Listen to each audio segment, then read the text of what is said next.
बड़ी खबर देख रहे हैं आप और जेएमजी न्यूज पर। आरोपी आशु दिवाकर के परिवार का बड़ा आरोप सामने आया, जिस पर पीड़ित परिवार ने भी जवाब दिया है और साफ कहा है कि अगर उन्हें इंसाफ नहीं मिला तो वो परिवार के साथ अपनी जान दे देंगे। वहीं बड़ी खबर आपको बता दें, मृतक बाबू सिंह का परिवार इंसाफ की मांग कर रहा है। विजयादशमी पर आशु दिवाकर का पुतला दहन होगा।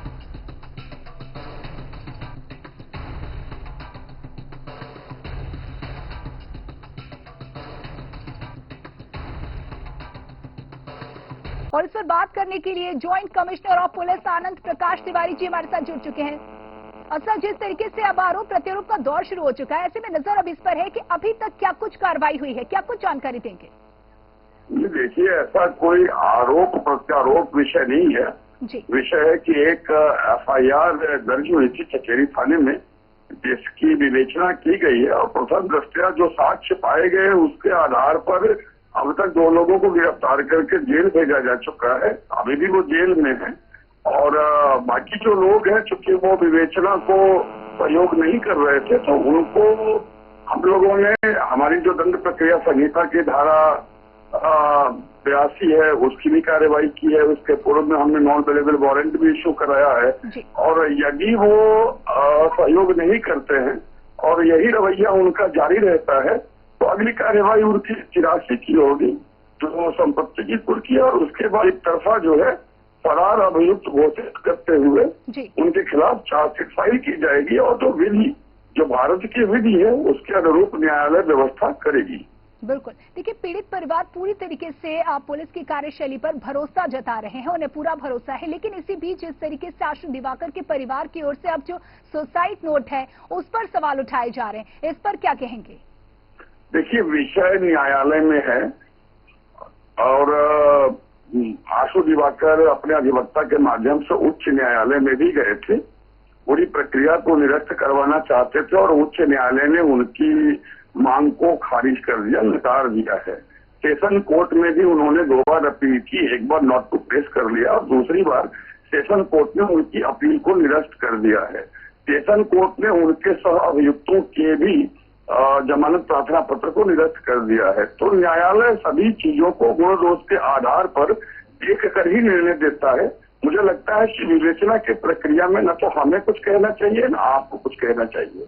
जी जी के हमारे साथ पीड़ित परिवार बना हुआ है, रूबी हमारे साथ जुड़ी हुई है, वो भी आपसे कुछ सवाल करना चाहती हैं। रूबी हमारे साथ joint commissioner of police Anand Prakash Tiwari ji जुड़े हुए हैं, पूछिए आप उनसे क्या सवाल पूछना चाहती है, यही इंसाफ दिलाएंगे आपको?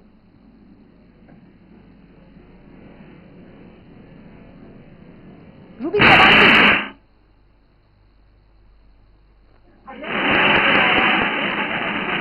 लगातार लगे हुए हैं, हमें उनसे कोई शिकायत नहीं है, पुलिस से हमें कोई भी शिकायत नहीं, क्योंकि वो हमारी हर तरीके से मदद करे और हमें यकीन भी है तो हमारी मदद करेगी। बिल्कुल। अब देरी को लेकर ये जो गिरफ्तारी नहीं हो पा रही है, आप इस पर कुछ सवाल करना चाहेंगी?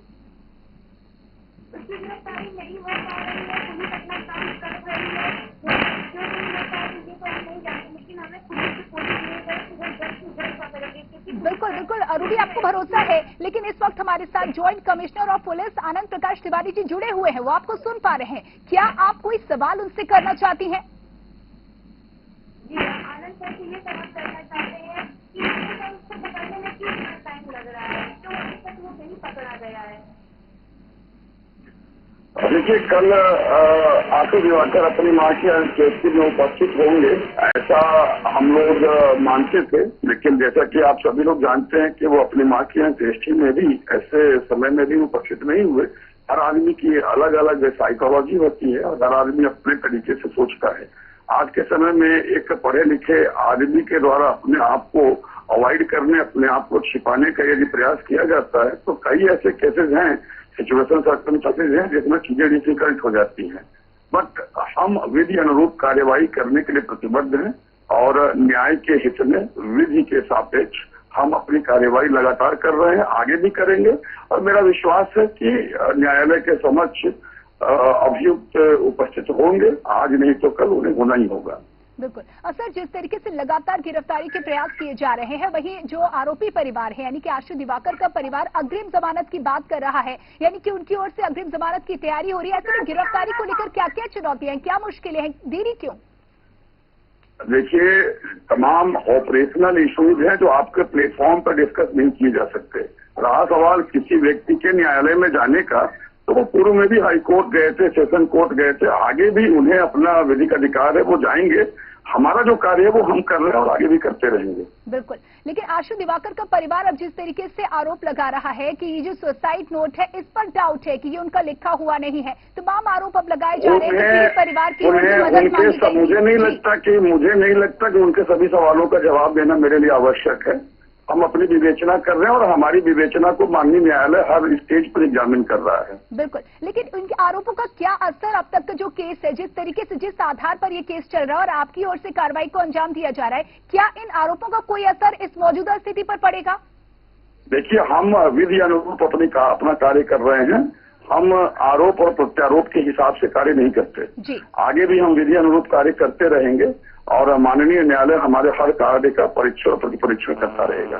बहुत शुक्रिया सर, हमसे जुड़ने के लिए, इस बातचीत के लिए। तो joint commissioner of police Anand Prakash Tiwari हमारे साथ जुड़े और उन्होंने साफ कहा कि कानूनी प्रक्रिया का पालन कराया जा रहा है। जिस तरीके से लगातार गिरफ्तारी के प्रयास किए जा रहे हैं और वही वजह है कि पीड़ित परिवार भी कहीं न कहीं पुलिस के कार्य से, पुलिस की प्रक्रिया से जो कार्य को अंजाम दिया जा रहा है उससे पूरी तरीके से संतुष्ट। लेकिन सवाल लगातार ये उठ रहे हैं कि आखिर गिरफ्तारी में इतनी देरी क्यों?